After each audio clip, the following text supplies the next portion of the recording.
사랑하는 자들아, 너희를 연단하려고 오는 불시험을 이상한 일 당하는 것 같이 이상히 여기지 말고 오히려 너희가 그리스도의 고난에 참여하는 것으로 즐거워하라. 이는 그의 영광을 나타내실 때에 너희로 즐거워하고 기뻐하게 하려 함이라. 너희가 그리스도의 이름으로 치욕을 당하면 복 있는 자로다. 영광의 영, 곧 하나님의 영이 너희 위에 계심이라. 너희 중에 누구든지 살인이나 도둑질이나 악행이나 남의 일을 간섭하는 자로 고난을 받지 말려니와, 만일 그리스도인으로 고난을 받으면 부끄러워하지 말고 도리어 그 이름으로 하나님께 영광을 돌리라. 하나님의 집에서 심판을 시작할 때가 되었나니, 만일 우리에게 먼저 하면 하나님의 복음을 순종하지 아니하는 자들의 그 마지막은 어떠하며, 또 의인이 겨우 구원을 받으면 경건하지 아니한 자와 죄인은 어디에 서리요? 그러므로 하나님의 뜻대로 고난을 받는 자들은 또한 선을 행하는 가운데 그 영혼을 미쁘신 창조주께 의탁할지어다.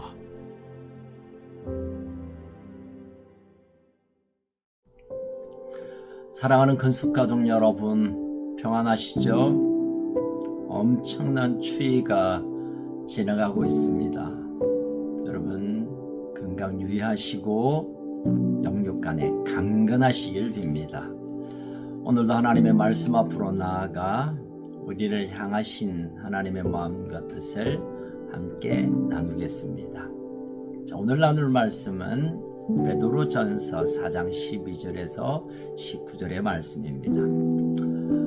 믿음의 사람 베드로는 흩어져 있는 디아스포라 믿음의 가족들을 향해 계속 권면하면서 오늘 본문에서는 불시험을 당하는 것을 이상하게 여기지 말라라고 말씀합니다. 이런 불시험, 이 불시험이 무슨 뜻일까요? 첫 번째로는 너무너무 견디기 힘든 시험이다라는 뜻이고요. 두 번째는 불로 금을 재련하듯 이 시험 이후에 아름답고 빛나는 보석처럼 나타날 것이라 라는 소망을 담아 말하고 있습니다. 불시험을 당하는 것을 이상하게 여기지 말라. 왜요? 세상이 악하고 그 악한 세상은 우리로 하여금 믿음으로 걷지 못하도록 끊임없이 괴롭히는 이 시험 가운데로 우리를 몰아넣을 것이기 때문입니다. 여러분, 세상을 돌아보면 하나님의 뜻이 하늘에서 이룬 것처럼 땅에서 이루어지기를 우리가 기도하고 예수님처럼 기도하고 있지만, 여전히 세상은 하나님과의 뜻을 대적하고 반대를 향하여 달려가는 것 같습니다.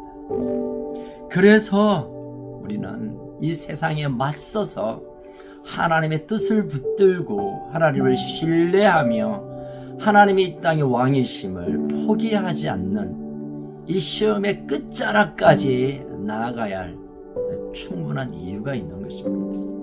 예수님도 세상을 거스르며 하나님의 뜻을 완전히 다 이루시며 사명을 끝냈습니다. 믿음의 주요 온전케 하신 그분을 바라보며 우리의 삶 또한 세상을 대적하며 세상을 반하여 세상과 다르게 하나님의 뜻을 붙들고 살아가야 하는 그런 특별한 존재라는 자기 인식, 자기 정체성을 가져야 할 것입니다. 그런데 사도 베드로는 그저 그냥 불시험이 다가올 때 그냥 견뎌보아라, 또는 이상하게 여기지 말고 이것은 정상적인 상황이다, 이 정도가 아니라 오히려 기뻐하라고 권면합니다. 여러분, 시험 앞에, 불시험과 앞에 기쁨이라니요, 견디고 울상으로 아니면 막 그냥 이를 깨물며 참고 끝까지 버텨야 되는 건데, 베드로는 오히려 기뻐하랍니다.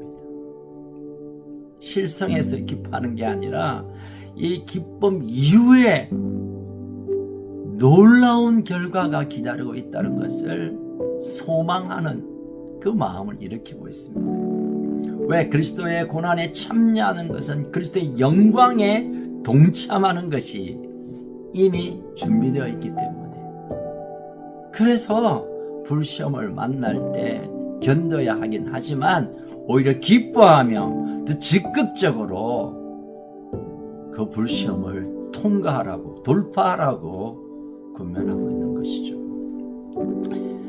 이어서 17절에 보면 이제 그때가 시작되었다.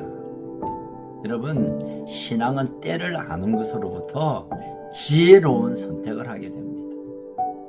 여러분, 지금이 점점 주님 오실 때가 가까웠고, 그 때가 가까울수록 이 시험은 더 우리에게 힘들게, 더 강한 불처럼 다가오게 될 것입니다. 그러나 이 시간이 다가올수록 영광의 시간은 더 가까이 온다는 것을 늘 기억해야 할 것입니다. 어떤 정치가가 말했듯이 밤이 깊어질수록 칠흑했던 어둠 속에 들어갈수록 밝아오는 새벽이 있다라고 말한 것처럼 우리의 이 시험 가운데 그냥 끝나기만 기다리며 견디는 정도가 아니라 이 시련을 끝나고 이 시험이 마친 후에 주어질 영광을 소망하면서 당당하게 이 시험을 맞닥뜨리기를 축복합니다. 이어서 마지막 19절 결론으로 베드로는 이 말씀을 나눕니다. 그의 영혼을 미쁘신 창조주에게 의탁하라. 이 미쁘다라는 말은 믿을만하다, 신실하다라는 뜻입니다. 믿을만한 창조주 하나님께 우리의 삶을, 영혼을, 우리의 모든 것을 맡기자. 우리 힘으로 이겨낼 것이 아니고 우리의 어떤 인내력으로 견딜 수 있는 것이 아니라 그분의 손에 온전히 맡겨질 때 비로소 우리를 이 시련을 뛰어넘게 하는 그 일 또한 주님이 하실 것이다. 주의 손으로 나를 도우사 이 시련을 뛰어넘게 할 것이라 라는 기대를 갖게 합니다.